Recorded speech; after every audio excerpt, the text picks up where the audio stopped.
28th, your website could become illegal under the European Accessibility Act. This is Axto, your AI-powered solution for instant accessibility compliance.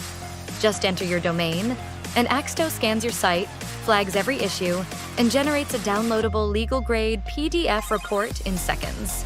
Stay ahead of the law. Behind all of this is our robust in-house team of 200-plus skilled engineers. Axto.ai is your end-to-end partner for digital accessibility compliance at scale.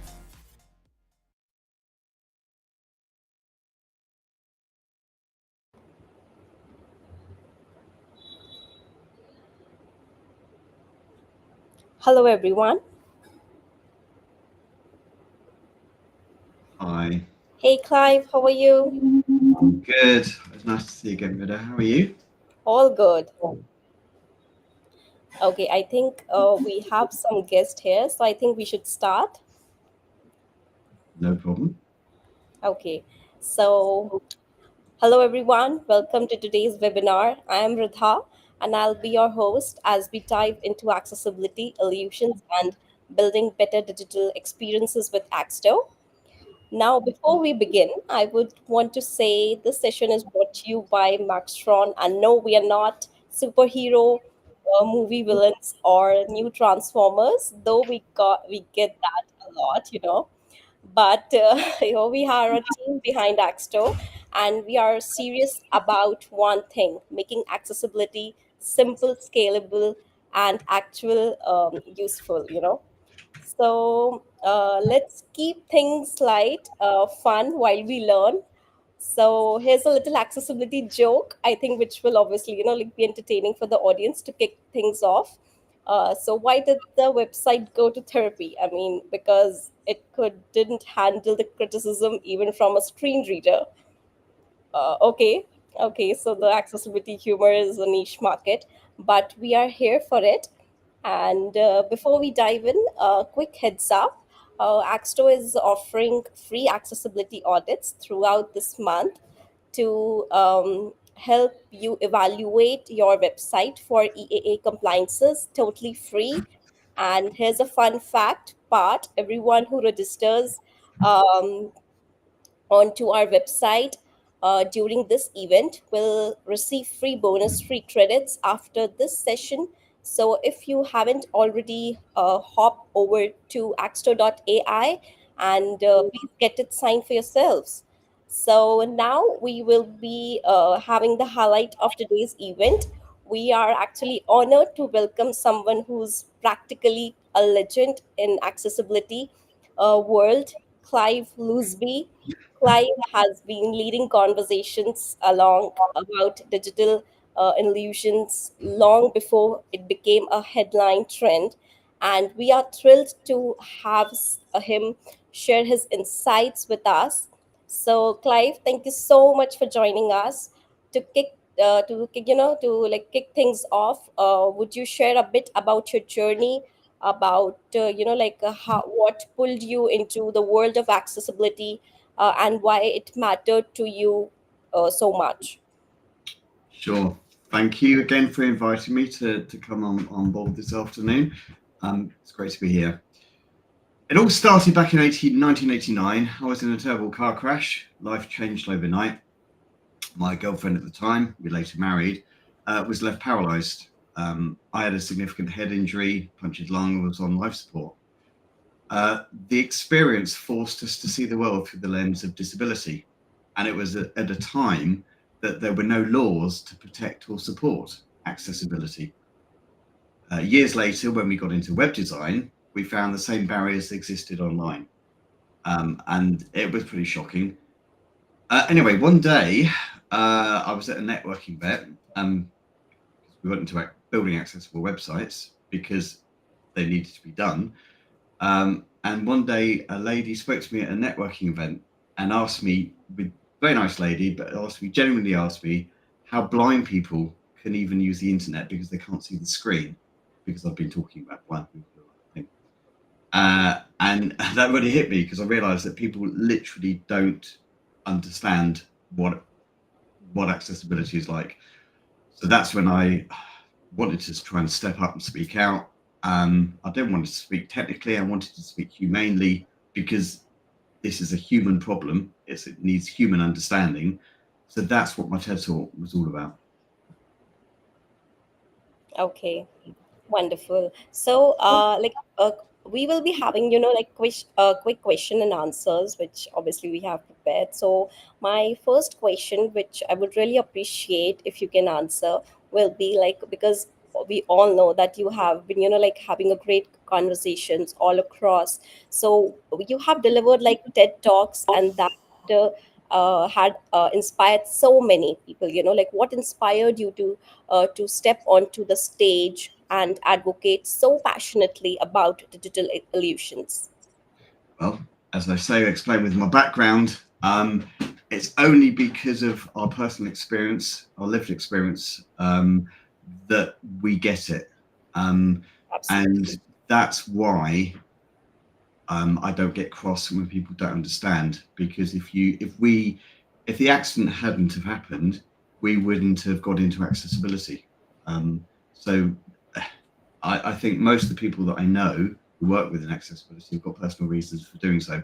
They either have physical or they have disabilities that affect how they can interact with the website, for example, or they know people who do.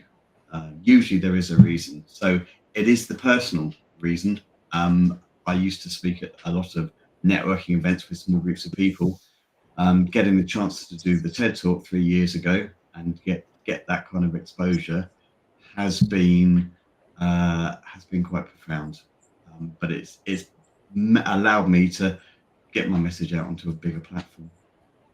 Okay, wonderful. Okay, so like with EAA deadlines fast approaching in 2025, do you think most organizations understand what really at stake in what's really at stake in both terms of compliances and illusion? Uh, Honestly, no. Um, Accessibility is seen as something nice to have or an optional extra. Nobody is ready, or very few people are looking at the bigger picture. Um, just the fact that people are shut out and businesses are leaving money on the table because the money is not being spent with them.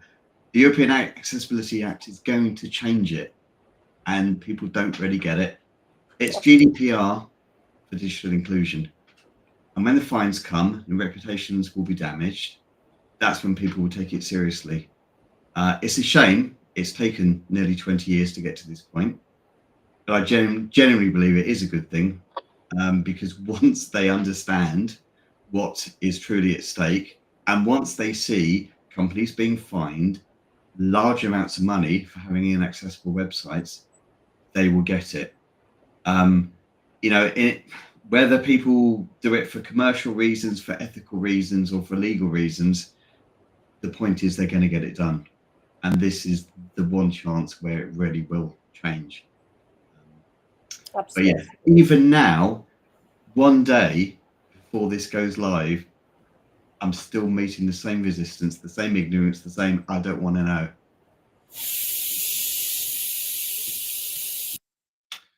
But that's okay. Whether people want to know or don't want to know, it's going to happen anyway. So yes, it's a good thing. Um, it's not going to happen overnight. Well, we lost the connection there. These things never do happen overnight. If you think of GDPR and how long that took to have a real impact, but it has had a real impact. With GDPR, pretty much every country has got data protection legislation in place, whether they're part of the EU or not. So this is going to have the same effect. And I think the people who are the early adopters, they're the ones who are going to be at the forefront, because they're the ones who will benefit commercially. But yeah, simple answer to your question: no. Okay, we lost your connection. So I've actually got the questions that you're going to ask me in front of me. So I will answer the next question, or read myself the next question, if that helps. Oh, you're back. Perfect. I think that is like something which is, obviously very insightful. So my next question will be, obviously, in your view, how important is it to bring together AI tools, development teams, and people with disabilities, when building accessible digital experiences? What unique roles does each play, and what should we be mindful of when combining these forces? Well, they're all important and they all bring something different to the table. AI tools can be great for scanning large sites, picking up low-hanging fruit, picking up issues quickly. And if you've got a website with 10,000 pages on it, that's not going to, you're not going to have, you haven't got the resources, nobody's got the resources to test 10,000 pages. So there is a role, of course there is a role for AI to do a lot of the work. But the bottom line is that it is people who work in accessibility and people with lived experience, above all, disabled people, who shine a light on what gets missed. Because there's no tool on the planet that will pick up everything. And that's why you have to see this as um, you have to see it in the round. You have to see the role of automated tools, the role of testers, and the role of disabled people who don't have to be testers. They're just using the website. My guys, they don't look to find errors. I've got a team of 5 people, 3 are blind, one's got a hand disability, neurodivergent, others neurodivergent. They don't look for problems. They just happen to use the website, so the problems come. And that's where you find the stuff that even I don't always think of. So I think you need to look at it in the round. There is, people love the idea of some automated AI solution that's going to do everything, but that isn't possible. It never will be possible, I don't believe. It's certainly not for a long time, but it does have a key role to play in terms of being able to monitor as an ongoing basis. Because usually when you have an audit, it's a one-term thing or at a certain stage, but then you've got the ongoing content that's been picked up and not been checked on. So I think it's really important that we see these roles all working together rather than working against each other. Okay. Yeah, I mean, I completely agree with what you said, because like this is very, like important to actually, like get more light on. But yeah, I think my next question to you would be like, are there any, like surprising industries or sectors where you have been outstanding, like when you where you have seen actually outstanding accessibility practices? Yeah, there's a hospital that I did an audit for 18 months ago. It's a very famous hospital, and there were a lot of challenges with the website. And they asked me to go back after about 18 months, and they'd fixed nearly all of them, and the ones that hadn't been were quite easy for them to resolve. And actually, that was one of those audits where I wondered whether they would be able to do even half of it, and they had actually shown an incredible commitment. There's another one. It was a portal that we audited, and they wanted to have the portal audited from user perspective, user experience, which wasn't great.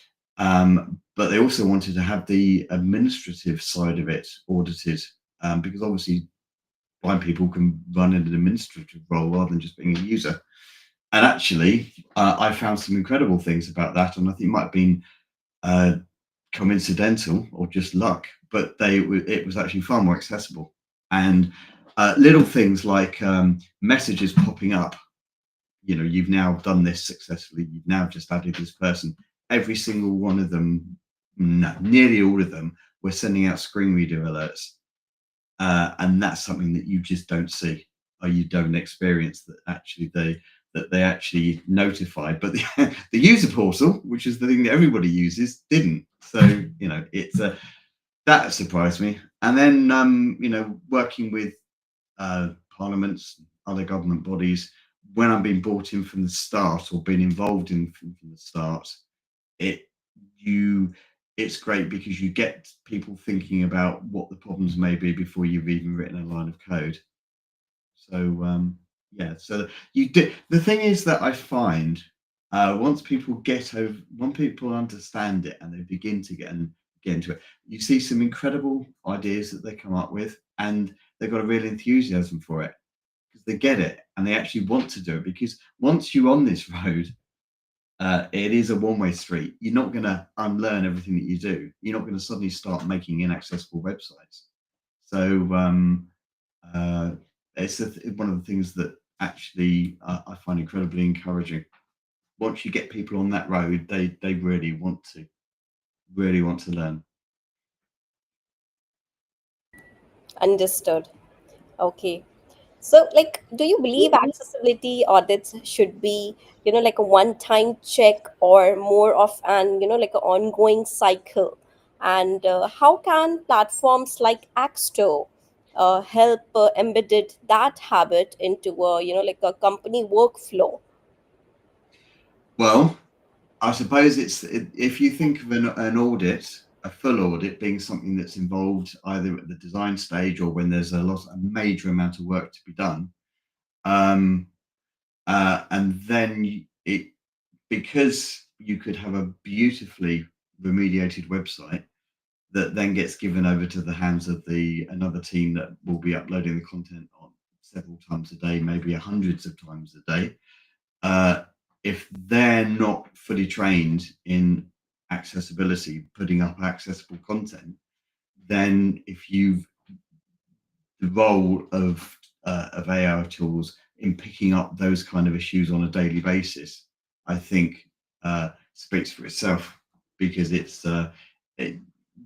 unless you've got people who are really so in the mode and so into the habit of doing it, because it's a habit.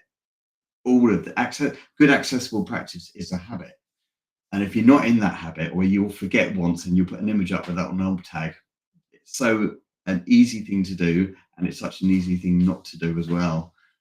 So actually, in terms of being able to manage content, particularly media sites when there's just content on maybe even dozens of times a day, then it is key to think that you have uh, uh, those ongoing monitoring, for want of a better word. Perfect. Okay. And like we have talked about compliances, but what's one myth about accessibility you would love to, like see disappear for good? Okay, well, the biggest myth is that these things called accessibility overlays actually fix sites. They don't. They really, really don't. They make sites less accessible, particularly for people who use screen readers. It's a complete myth that the idea that they help, they don't. And I need to see, the one thing that I would like to see gone for good would be third-party accessibility overlays. The idea of a tool that changes color contrast and text size, fine. We've been doing it for 20 years, but it's doing it as part of the website's native code. The idea that you can buy a third-party solution and drop it on your website, and it suddenly makes it's like magic dust. Suddenly your website's all beautiful and clean and squeaky clean. It's an absolute myth. And the two biggest players are both Userway and Accessibility. They're both facing some quite significant penalties at the moment for misleading advertising, or their clients getting sued because they bought their product thinking it would protect them and it hasn't. You don't have to take my word for it. Overlayfactsheet.com is the website that's got all the information about it. It's also got a petition signed by many people working in accessibility who put their names to this document, which basically states that third-party external widgets do not aid accessibility. They don't help accessibility. They put accessibility back. So that's the myth. Above everything else, I would like to see just become consigned to history. Amazing. Okay. So, just out of just curiosity, I wanted to ask this question. Like, AI technologies, are advancing rapidly, and like in this time act especially, and from automated screen readers testing to real time simulations of user behavior. In your view, how are these advancements improving accessibility outcomes, particularly in the light of the European Accessibility Act? And what should the companies be doing now to stay ahead? Okay. Well, I'm a big fan of AI. Me I too. use I use it in all of my work in an assistive way. Obviously, we all do. Obviously, that's like Um, that's the new normal.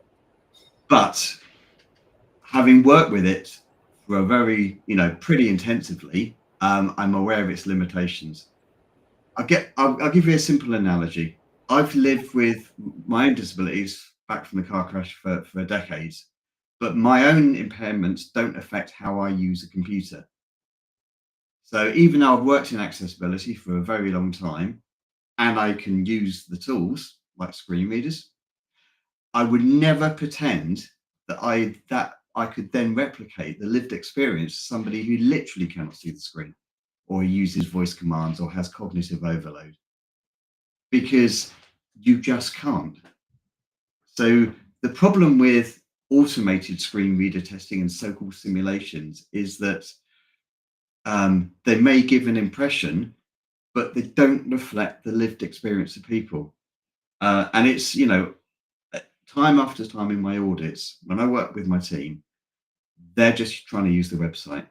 And because of the way that they are and the way that they use assistive technology, you can, in the same way that AI is very good at analysis, but it's not very good at creative things in understanding the creative process. The way that the human brain works and the way that people interact with websites, and even though the website may visually, it's coded the same way, so everybody sees the same website, what they actually see is completely different according to them, not their own, not just whether their own might have limitations, but it's how they are as a person. So for example, some people are drawn to images, some people are drawn to text, some people are drawn to some obscure little thing down in the corner of the screen. People are different. That's what we celebrate about being human.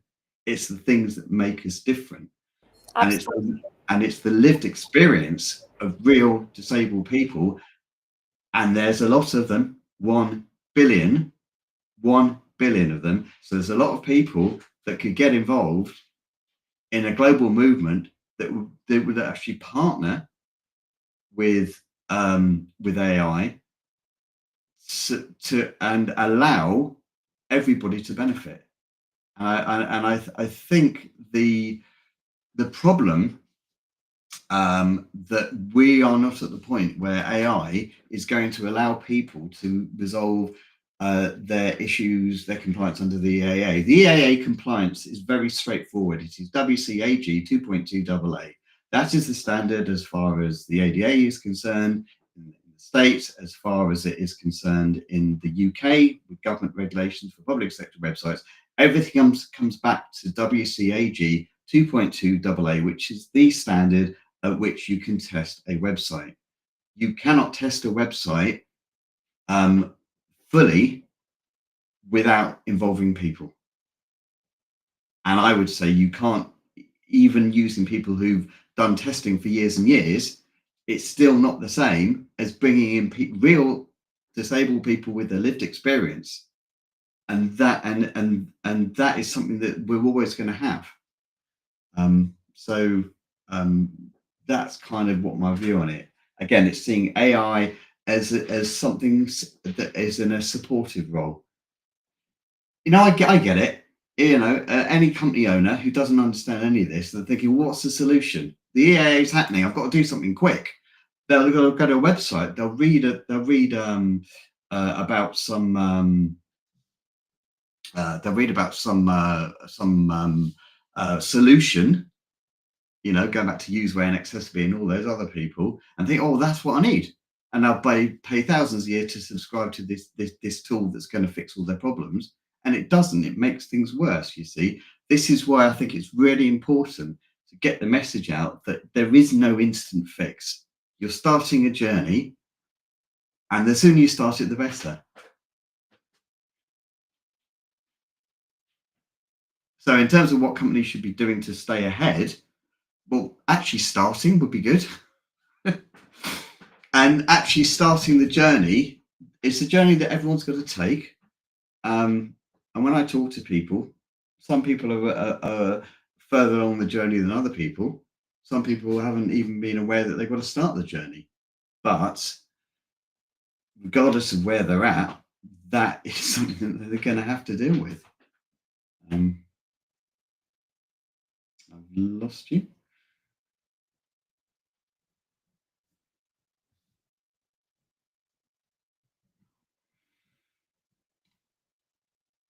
Hello?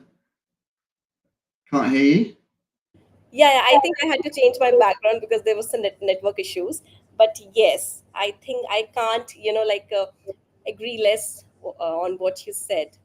Absolutely. So, yeah. My last question, would be from you at, Axto. We have been, working hard to make the accessibility not just, like a checklist, but a core part of a product development. Clive, from your perspective, because that matters to a lot to us. What's the secret of to making accessibility actually stick in product culture, and how can platforms like Axto support that at a scale? I think you have to change if you can change the culture and people understand and want and choose to embed accessibility in at every stage, then you can have a workflow that is actually is more natural. So, for example, it's a lot less expensive to fix a website that's been designed with accessibility in mind from the outset, rather than the remedial work. Every large company is on a development cycle, usually 2-3 years, in which they're planning the next website. So a website is not always going to be fixed quickly, and it may take 18 months to do. But I think once the process is underway or has been completed, then you have an ongoing journey in which you're able to keep things at an accessible level. And I think that is probably the most positive future that I can see, because every time you fix a website, you get better at doing the next one and the next one and the next one, and every development team is always improving. They're always learning more, so their standards are always getting higher. Which again I find incredibly encouraging.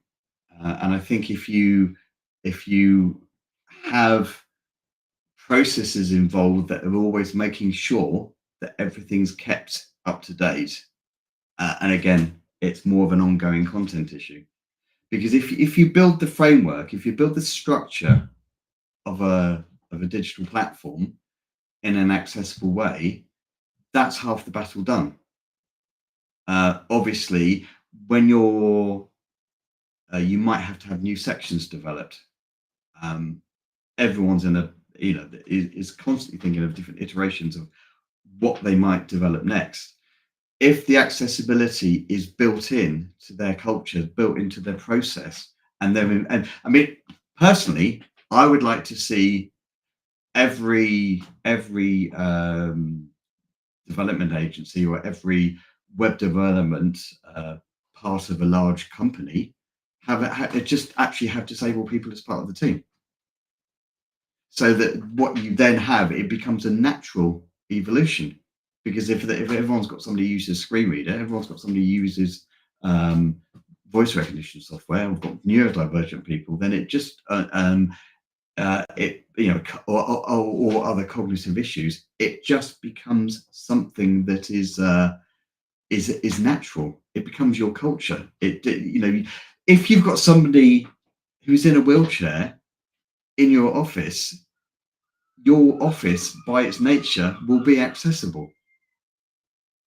It's as simple as that, because you've had to make sure that it is accessible, because they're going to work for you otherwise.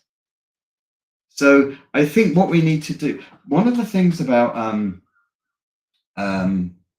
this really is desperate, is the fact that the employment rate amongst disabled people is so much higher. Sorry, the unemployment rate of disabled people is so much higher than it is for other people, which is terrible. When you think that we've got this thing called the EAA, it's happening, whether people like it or not. The solution to this is to bring more disabled people in. And actually, you're then going to give them more employment opportunities. It's such an obvious thing. It's not rocket science. But, I've been talking about this for nearly 2 decades. And yet still, 95% of the top million websites fail the basics. And I'm not talking about failing WCAG 2.2 AA. I'm talking about at a really, really basic level. So I think this is going to be a period of rapid growth in terms of people's understanding of digital accessibility. And that's great, because once you get on that learning curve, which becomes a vertical learning curve, it's nice. It's good.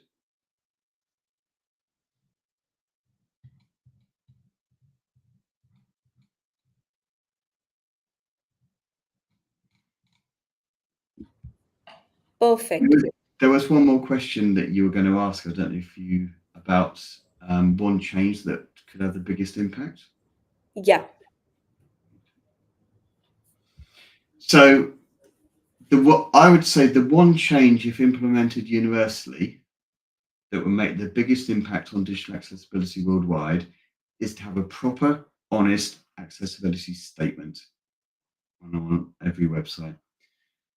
I said this in my TED talk. Your accessibility statement has got 2 functions. It's got to be right now, because of the EAA, it's a compliant document, but also I would say its primary function is actually to reach out to disabled people and say, we've got problems with a website. We know it doesn't quite work, or it doesn't work very well for you.